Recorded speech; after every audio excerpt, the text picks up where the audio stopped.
Right now on News 3, an inside look as Wisconsin National Guard troops prepare to head south, joining the hurricane recovery efforts. Plus, helping yourself from falling victim. Police say thieves are getting more brazen with recent burglaries and break-ins. And later, from the ground up, building a foundation for sobriety, a local man's investment in a small Columbia County community. That's just ahead. This is News 3 at 10. The death toll has risen to 6 after Hurricane Michael slammed into Florida's panhandle more than 24 hours ago. 4 of those deaths in Florida, 1 in Georgia, 1 in the Carolinas. In total, almost 1 million people are without power. Florida's governor asking people to stay away from the most devastated areas until some of the trees and power lines can be cleared. The Wisconsin National Guard is ready to leave for Florida early tomorrow. The governor made the call yesterday, and now a group of 12 soldiers spent the day packing up supplies to bring for hurricane relief. Amy Reed met with them ahead of their next mission. Members of the Army National Guard met up here in West Bend today to get ready for their mission to Florida. Many of this crew just getting back from Hurricane Florence and the Carolinas, now getting ready to take their skills and their equipment to Hurricane Michael. The Black Hawk helicopters are packed and loaded. Medical supplies and rescue equipment ready for the worst hurricane the Florida Panhandle has ever seen. Most of the crew headed to Michael on Friday also worked through Florence in the Carolinas. An edge captains think will set them apart. Our experience with hurricane relief and assistance is very recent, so we understand the complexity and complication that goes into a coordinated effort like something of this magnitude. Another edge is the equipment they bring along. The rescue seat, like what we have here. These hoists, though a little older than standard now, are able to help civilians a little easier. So when you have a passenger on here, they're able to sit down, grab on, and we're able to swing them into the aircraft. And once we get them inside, we're then able to close the door and get them into a seat without anybody slipping, falling, worry of wind blowing in, something falling out of the aircraft. It's a method safer for those rescued who, understandably, have never done this before. But even for the pros, a rescue mission pulling them away from friends and family for an unknown amount of time, it's tough. But they said the job is worth it, and that's what keeps them coming back for more. It's extremely rewarding, especially when you load people on the aircraft or you drop off supplies to individuals and you see how thankful and grateful they are for our support. It's one of the most rewarding feelings that most of our soldiers, have as members of the National Guard. This caps off a busy summer for the Guard. You'll remember they helped sandbag in Stock County and Monona, and they said they'll be ready to help again no matter where or when. Reporting in West Bend, Amy Reed, WISC News 3.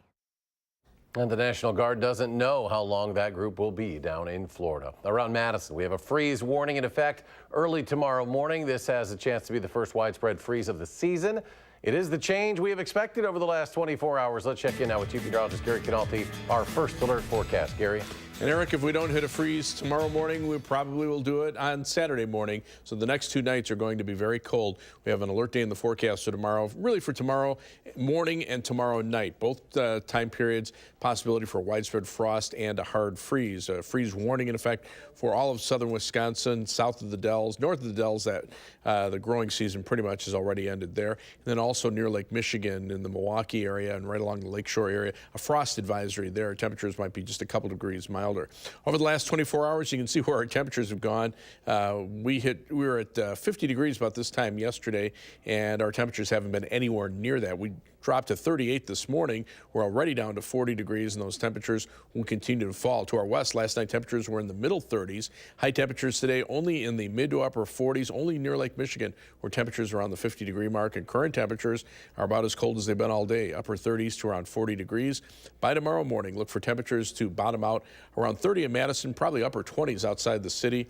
Look for a chilly day tomorrow with variably cloudy skies and a high of only 43. That's your first alert forecast. Gary, thank you. Madison police are again seeing an increase in the number of car thefts and believe criminals are getting bolder in their strategies. They say they can't tackle it alone, and without some major changes, it's a problem that will not go away. Our Madeline O'Neill can tell us how we all can help. I always have that concern, but I do I try not to be an easy target. Spooky decorations are popping up on lawns, but maybe the real thing to fear is what could happen in your garage. It's gotten really bad this last year. Longtime City of Madison Alder Paul Skidmore says he's been getting dozens of emails a day from residents about car break-ins. It's outrageous because it continues to get worse, and this is a problem that we could solve. They're getting more bold. Madison Police Lieutenant Michael Hansen says suspects have been bold enough to break into people's garages, steal their garage door openers, and sometimes their cars, too. And our fear is now not only the property theft that's going on, the cars being stolen, but now someone getting injured. Police have been handing out vehicle report cards, letting drivers know if their cars are easy targets. They've also been arresting suspects. Hansen says police have identified a group of about 30 children and teens who have been largely responsible for the recent break-ins. We arrest, and these kids are back out on the street. That is infuriating, and that I just talked to a gentleman today who said that the person who stole his car was caught, and he had an ankle bracelet on, and he had been caught 6 previous times. This was his 7th. Hansen says for thefts to go down, something has to change. The police are only one cog in this wheel. So we have the rest of the criminal justice system, from the prosecution to the courts, that also need to play a part in this. Police are also asking the public to do their part to ease the fear about break-ins. Awareness. We need people on board, connected with their neighbors. And then don't be an easy target. Keep your doors locked, keep your garage doors closed, keep your car locked, and don't leave it unattended if it's running. Police are urging drivers to follow that advice and let your neighbors know if their doors are unlocked as well. City Alder Paul Skidmore says they're planning a community meeting to talk about the rise in break-ins in early November. Madeline O'Neill in our news center tonight. Maddie, thank you. A new fire station designed to speed up response times may not get a new ambulance. Madison Mayor Paul Soglin rejected a request to provide this service at Station 14 near Stoughton Road. That means response times for EMS may not improve after all. News 3 Investigates has been following this story since 2013, when a man died at an apartment complex where it took more than 10 minutes for emergency crews to arrive. In 2015, data showed response times were especially bad for the Stoughton Road area. Now that the mayor has said an ambulance will not be placed in Station 14, many are voicing their concerns. It's a concern for them. If there's an emergency in one part of the city, stations in another part of the city have to be able to respond. Alder Tierney said he is doing whatever he can to ensure the budget gets approved at some point to put an ambulance at Fire Station 14. Stoughton Road will be closed in both directions over the weekend for a railroad crossing replacement. It'll happen between East Washington Avenue and Highway 30 starting at 8 tomorrow night through 6 Monday morning. The railroad crossing there is being repaired after multiple drivers complained about its condition. The midterm election less than a month away now. There are still hundreds of unfilled poll worker shifts in the city of Madison.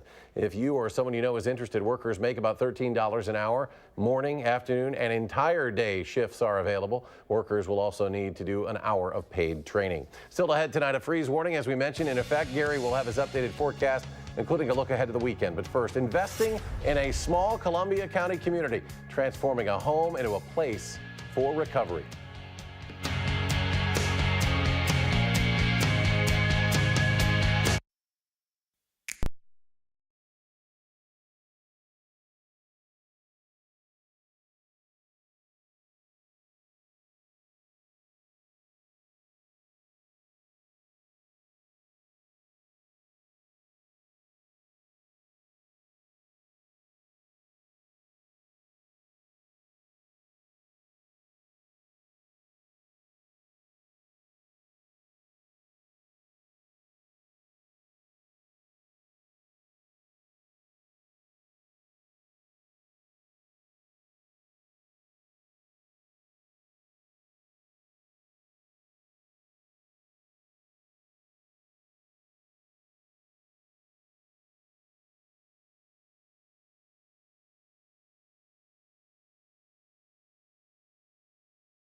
Since 2016, 115 people have overdosed in the city of Portage.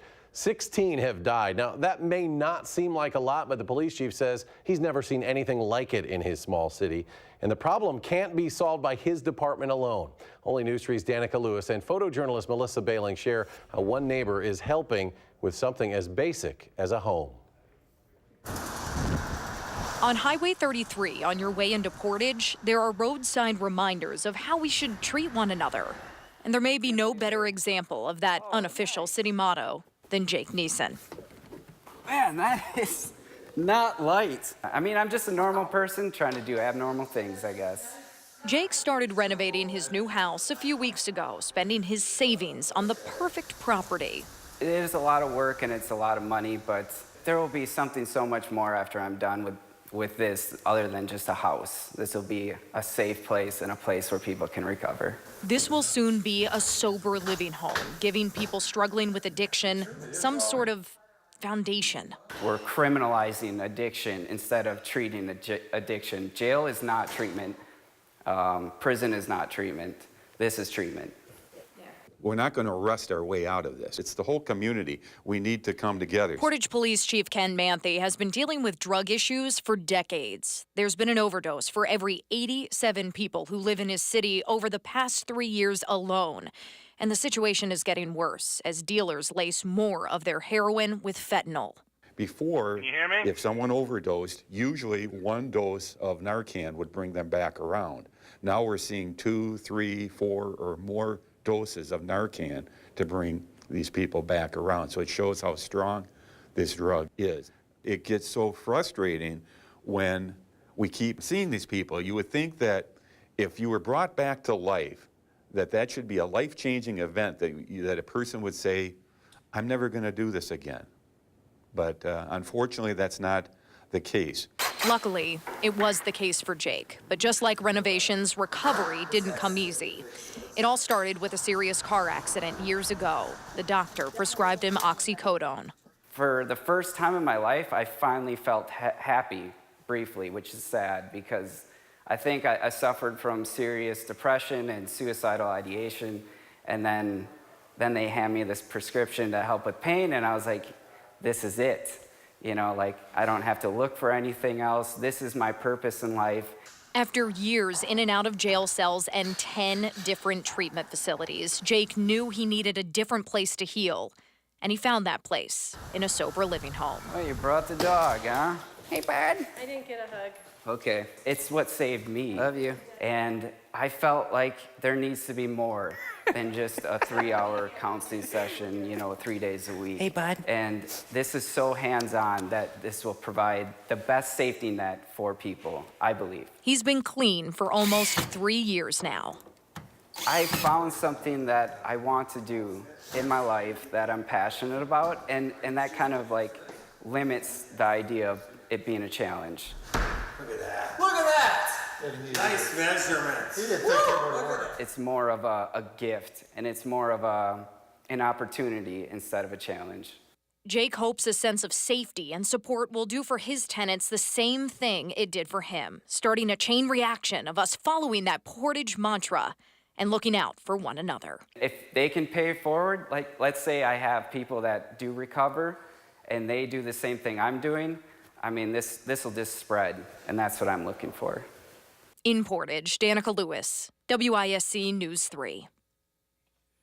And Jake plans to have the remodeling all done by the end of the month, but his work won't end there. He's planning a fundraiser to help residents pay for rent until they're able to get back on their feet, and he hopes some of that money can also go towards a second recovery house he wants to open for women, and we'll be sure to follow up with him and pass along those details. Well, you have felt the change in our weather in the last day or so, and the hard freeze is the concern over the next couple of days, Gary. I think if you haven't covered the plants yet, you better do so in the next couple of hours, because after that, they're going to be goners. But at least, you know, while we're just dealing with cold weather here, we're not dealing with the effects of Hurricane Michael. The heavy rain, actually, if you can think about it, it really isn't as bad, at least from the rainfall standpoint, as Florence or Harvey from last year. But you can see still 5 to 10 inches of rain, maybe locally around a foot of rain where Michael came on shore in the panhandle of Florida. But its fast movement limited the rain to about 3 to 5 inches into northern Georgia, and then as the storm weakened, only about 1 to 3 inches through the Carolinas before it got closer to the coast and started to pick up some more moisture, and about 3 to 5 inches in the northern portion of North Carolina and the southern portion of Virginia. And you can see the fast movement now of Michael, still a tropical storm, just about ready to move back out into the Atlantic Ocean. Top winds right now about 50 miles per hour, moving pretty rapidly to the northeast at 25 miles per hour. That path will actually take it out into the Atlantic Ocean east of New York City by early tomorrow morning, and then you can see how quickly it moves out into the middle of the Atlantic Ocean, getting back close to hurricane force, but as a what we call an extratropical storm. It loses its tropical characteristics, and then by Sunday, already pushing close to Europe with the possibility for tropical storm force winds there. Now around here, it's the cold that we're dealing with for tomorrow morning, probably for Saturday morning as well. An alert day in effect for tomorrow morning, and then also for tomorrow night for a widespread frost and a hard freeze. A freeze warning in effect for all of southern Wisconsin away from Lake Michigan, the lakeshore counties under a frost advisory. The last 5 years, as far as the date of the first freeze, you can see that the last couple of years has been very late October, even into early November in 2016. And then before that, a little closer to today. And today is about the average date of the first freeze. But autumn weather has definitely been warming up. Climate Central, our friends there, plotting out temperatures here in Madison from 1970 through last year. And you can see the steady upward trend. We've gone from average temperatures in the September through November time period of in the upper about 47 degrees to around 50 degrees. So almost a 3-degree temperature jump in just our fall weather over the last 40 years or so. Live view from the Edgewater Skycam in downtown Madison. Pretty quiet around here. The skies are turning partly cloudy. High of the day, only 48 degrees. The low this morning, 38, and we're just above that now with 40 degrees. Winds out of the west-northwest at 8 miles per hour, but the air is dried out. Dew point temperatures are in the upper 20s, and that's about how cold it'll get. In fact, this morning, while we were at 38, notice the temperatures to our north and west in the middle 30s. That's about where we are now, and those temperatures will continue to drop from here, so it definitely will be a colder night. For tonight, again, that freeze warning in effect for our entire viewing area through 9 a.m. tomorrow morning. Look for a low temperature of 30 degrees here in Madison, but outlying areas could be in the upper 20s with a hard freeze expected in many areas. 43 for the high tomorrow with variably cloudy skies and a very chilly day. You can see the clouds coming back in by early tomorrow morning. That'll actually keep temperatures down during the day tomorrow. We clear out for tomorrow night. Temperatures might even be a degree or two colder in the upper 20s to around 30. And then Saturday, partly sunny skies. Winds at least out of the south bring temperatures back into the lower 50s. But we're back to the 40s by Sunday, Monday, and Tuesday of next week, even Wednesday probably below 50. Toward the end of next week, temperatures warm up. The one thing that's missing from that extended forecast, a lot of rain. Only a shower chance Saturday night. That's good news. We can use time to dry out. So 43 tomorrow, the high. Thank goodness for Miller Park. Huh? That's right. They can close the roof. That would be something to have to deal with that. Gary, thank you. Jay will be talking about that game next, as well as Aaron Rodgers. Is he ready for some Monday Night Football? We'll hear from the Packers quarterback just ahead in sports.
Brewers will start Gio Gonzalez in Game 1 of the NLCS tomorrow night at Miller Park against Los Angeles Dodgers and Clayton Kershaw. Wade Miley gets the Game 2 start. Yuli Chassin will start Game 3. Now, both teams had their final workouts at Miller Park today. There were some that were surprised that Craig Counsell picked Gonzalez to start since he didn't pitch at all in the NLDS against the Rockies. But Gonzalez says he's ready to show it's a good decision. Pretty cool story in my perspective. It's pretty cool to represent the Brewers and exactly what it is. You know, they wanted me to be a part of this, and I was excited to know that I'll be going in the second round. You know, if we play well, then there's a genuine happiness around the city, and you feel that as a team. You don't take that lightly, and you know, hopefully we can continue this run for you know, the city and the state.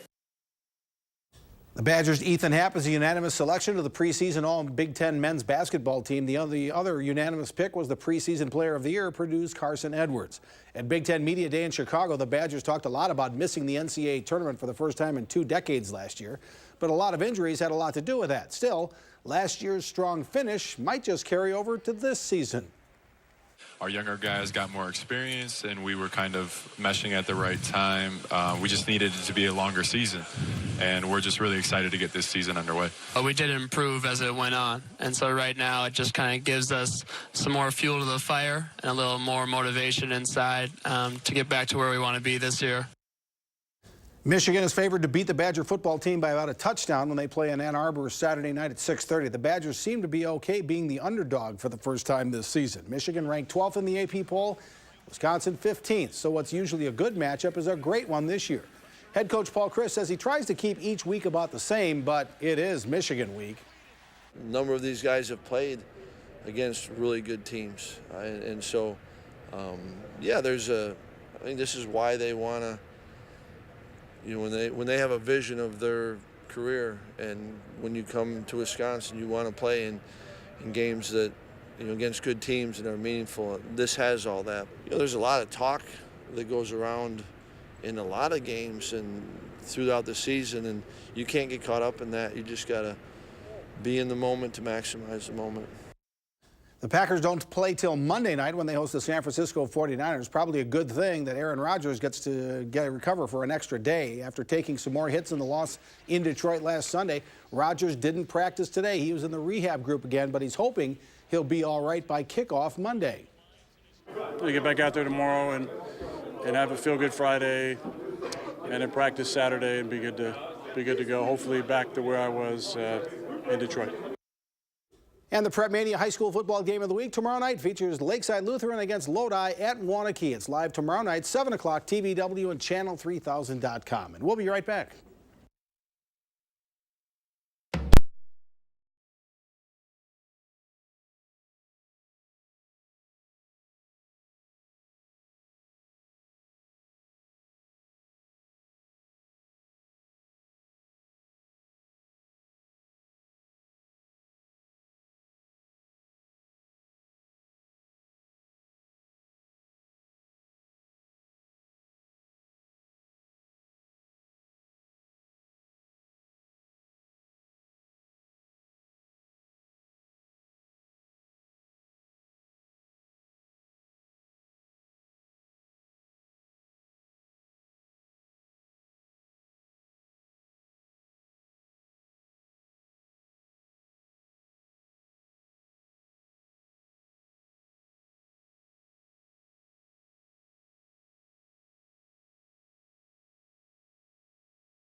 Well, let's go to Gary one more time for this chilly start to the morning. Well, it's already chilly out there right now. These are the current temperatures. 40 in Madison, already in the 30s to our north and to our west. By tomorrow morning, down to about 30 degrees here in Madison. Alert day for tomorrow, and then you can see those low temperatures staying close to freezing. Daytime highs only in the 40s to around 50. Have to wait toward the end of next week to kind of warm things up a bit. All right, Gary, thank you. Thanks for joining us tonight for News 3 at 10. Have a good night.